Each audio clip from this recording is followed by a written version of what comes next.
Yeah. Hey, Brittany, will you ask that gentleman if he'd interview me just right here in front of all these fine people?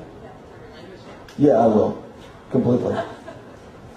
What language is she talking about? Pretty clean. Jesus Christ, I'm holding back. What, is he coming in? I mean, if we're going to have an interview, I want to interview with all these fine people. I mean, these people, this is why I do this, man. What's your name? Nick. Nick, my name's Mike. It's a pleasure to meet you. I was in LA last spring, too. Were you? Yeah. Did you meet a freaked out, dick severed chick named Ginger Coyote? I don't remember meeting her, but I'm sure I probably saw it. Or one like her? This is honest and true. What inspired me doing this book was the fact that I really just sat around on downtime, unwinding from various insanities in my life, and just started documenting things.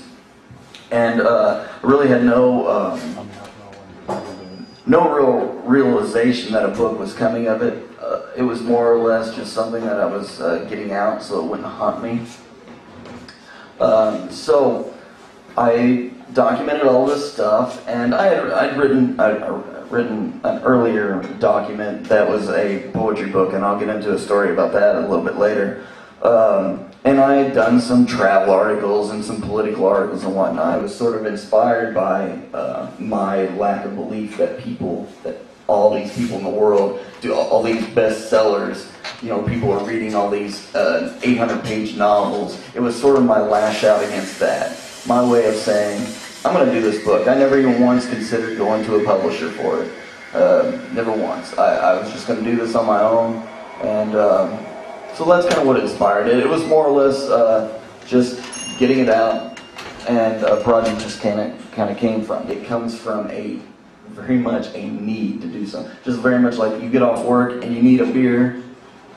It's very much just the same thing. Very much the same thing. No problem, man. Yeah.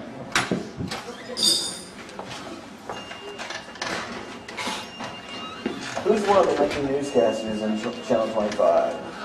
Brad Bird. I like him. Okay. I got a producer who's nuts about it.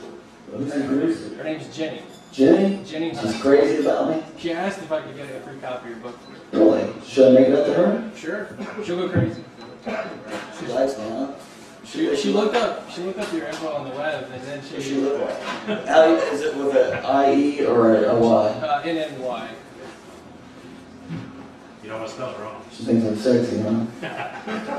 I can't blame her. She heard something about how you were arrested with a goat.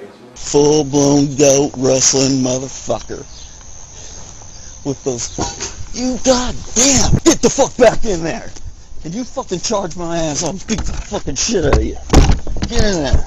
Someone actually likes me. Like, probably sexually. I think it was the goat story that really reeled her in, too. Yeah.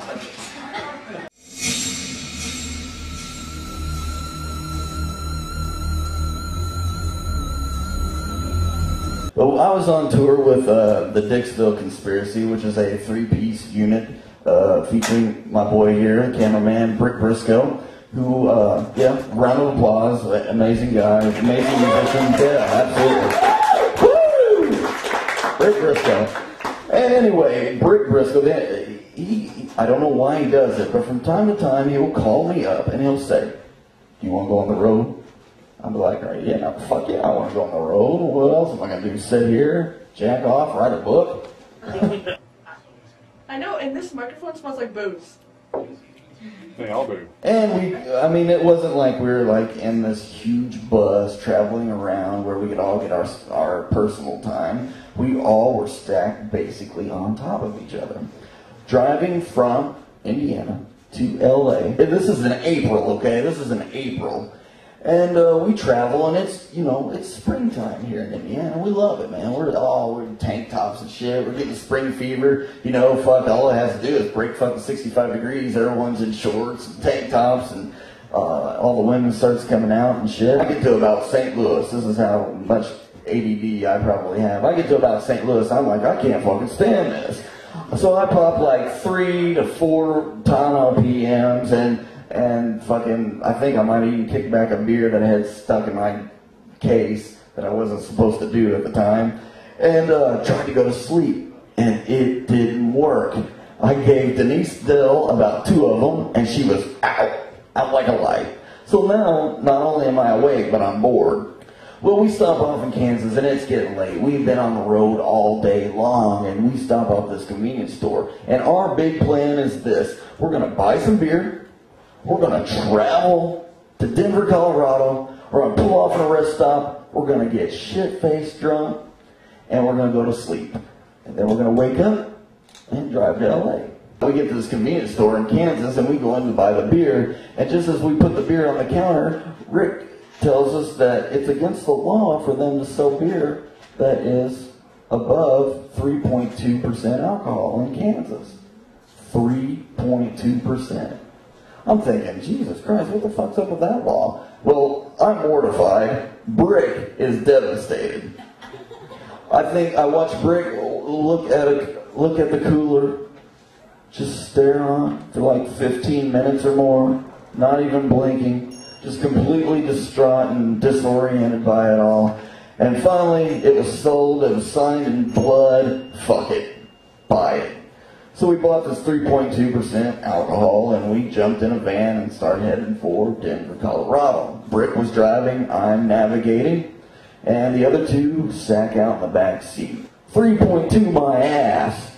We're pissed. You know, we're beer drinkers. This is a couple of guys that like to drink beer. I mean, it's nothing for us to drink, you know, a 12-pack apiece hanging out. So we got 1 12-pack between 3 guys, and it's 3.2%. We're pissed off. I'm gonna be too drunk to do my shit tonight. Well, I'm the one who's got to remember shit. You're reading. I'm the one who's got to remember stuff. You're reading. I gotta read. That's hard enough, isn't it, from Gibson County? I might have dozed off for a couple of minutes, and all of a sudden I hear Brick say, "Oh, here we are, Denver, baby." I wake up, I'm ecstatic. I'm like, finally, let's just get someplace and drink. All of a sudden there's a snowflake. And there's 2, 3, 4, fucking hundreds, thousands, a million fucking snowflakes. And there is more snow falling at one time than I can ever even begin to explain to you. I have never seen anything like this in my life. And our 65-mile-an-hour pace had slowed to a 15, 20 miles an hour. And we're driving through this blizzard in Denver, Colorado, up and down the mountains. And we're watching 18-wheel trucks, man, boom, off the cliff. And holy shit, you know that motherfucker died. I mean, we're just, holy fuck. I'm fucking all white knuckle on the fucking dashboard. Fucking Brick's just driving. He reaches up and does what any man in his position will do, turns down the radio. What the fuck are you doing? I need to concentrate. No shit. The other 2, no matter how much chaos we're rising right there in the front seat, snoring in the fucking back seat. God damn, wake up, it's a fucking blizzard. They're just fucking sacked out, man.